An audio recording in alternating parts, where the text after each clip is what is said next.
On ne peut pas dire que tout est parfait parce que il faut être précis sur une chose. Les terroristes viendront nous attaquer, mais ils ne repartiront pas calmement dans leur gîte et puis aller se coucher. Il y aura une force de réaction.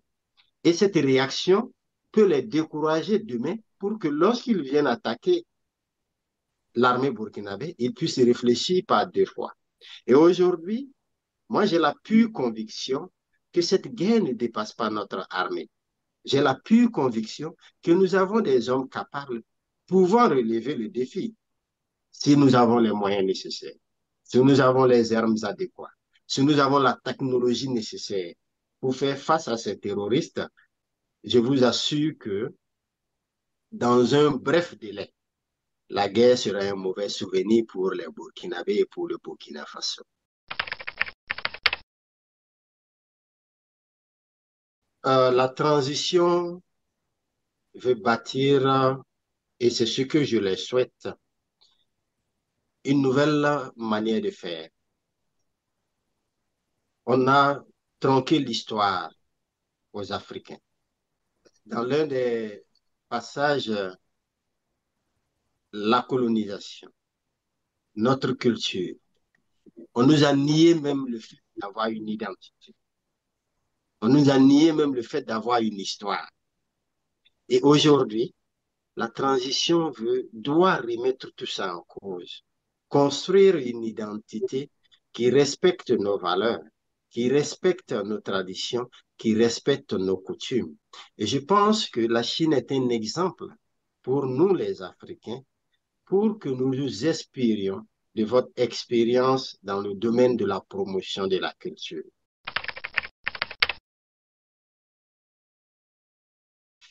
Nous avons le manganèse, nous avons le zinc, nous avons l'uranium.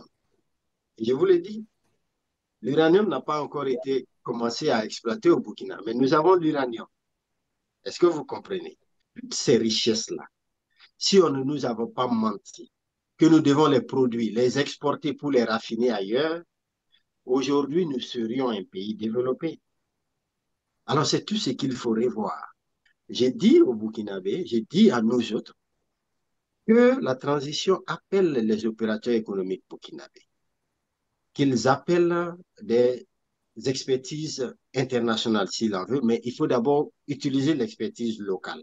Si l'expertise locale est insuffisante, là maintenant on fait appel à l'expertise internationale.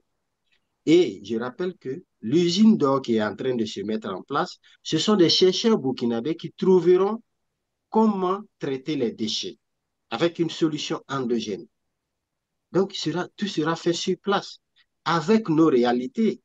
Parce qu'il n'est pas évident que la manière de traiter l'or au Canada, les déchets d'or au Canada, vont donner les mêmes résultats si on traitait l'or au Burkina Faso. Parce que nos chercheurs ils vont trouver des expériences, ils vont trouver des formules qui sied à notre contexte et qui obéissent au traitement des déchets sur notre sol, en vue de respecter l'environnement et tout.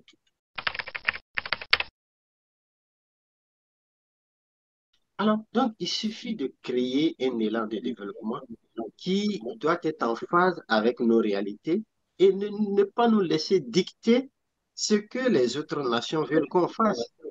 C'est à nous de trouver nos propres solutions. Et c'est ce qui est important ici, surtout pour ce qui concerne un pays comme le Burkina Faso. Et je suis sûr que si dans cet élan, si tout est bien planifié, si tout est bien organisé, si tout est bien structuré, avec un point de départ A pour arriver à un point de départ D en passant par B et C, je pense que nous allons nous en sortir. Déjà, les rails sont déjà posés et c'est ce qui est important. Aujourd'hui, lorsque nous sommes arrivés avec cette transition, il faut prendre le temps pour que cette transition soit la dernière, pour qu'il n'y ait plus de coup d'État au Burkina Faso. Et ce qui est important aussi, c'est que aujourd'hui, la réforme de la Constitution est déjà lancée. Ce que je souhaite, c'est que cette réforme soit inclusive. Parce qu'on ne peut pas construire une famille en laissant des enfants de côté, ou bien si des enfants s'entrechoquent ou bien s'entretuent. Il faut appeler à la réconciliation, mais avec la manière. Il ne faut pas faire une réconciliation brodée. Il faut prendre le temps et le soin de bien faire. Je suis un féru de la démocratie. Mais aujourd'hui, je prône une démocratie qui obéit et qui répond à nos valeurs africaines. Et cette valeur africaine-là, c'est quoi? C'est le respect de la dignité humaine. C'est le respect de l'aîné. C'est le respect de l'autorité. C'est le respect de la tradition. C'est le respect des coutumes. Ce sont des valeurs qui doivent nous guider dans la rédaction de nos constitutions futures.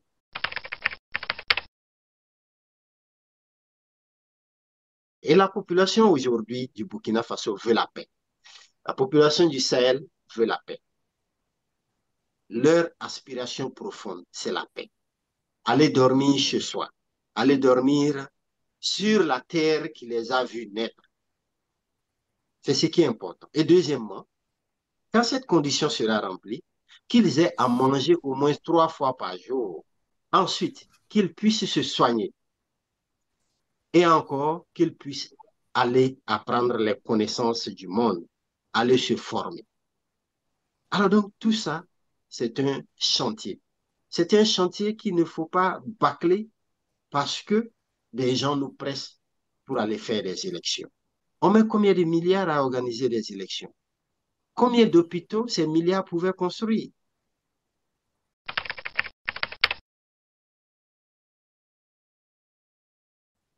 Je souhaite la paix pour tous les Burkinabés. Je souhaite que les femmes et les enfants, les hommes qui se battent au front, ils puissent avoir les moyens nécessaires, ils puissent avoir le courage nécessaire de toujours tenir ce pays debout. Et nous aussi, qui sommes partout dans le monde, parce que tout le monde n'est pas appelé à faire la guerre, mais nous aussi, par nos réflexions, par nos idées, par notre contribution à l'effort de guerre, matériellement, moralement, financièrement, nous allons prier pour que notre nation reste toujours debout. Et j'ai confiance à ce peuple, j'ai confiance à cette nation. Et je vais souhaiter que la paix aussi voyage dans le monde, partout dans le monde, que ce soit en Ukraine, que ce soit en Israël et en Palestine, que ce soit en Afrique, en RDC, en Éthiopie, que la paix voyage dans le monde. C'est ce que je souhaite pour 2024.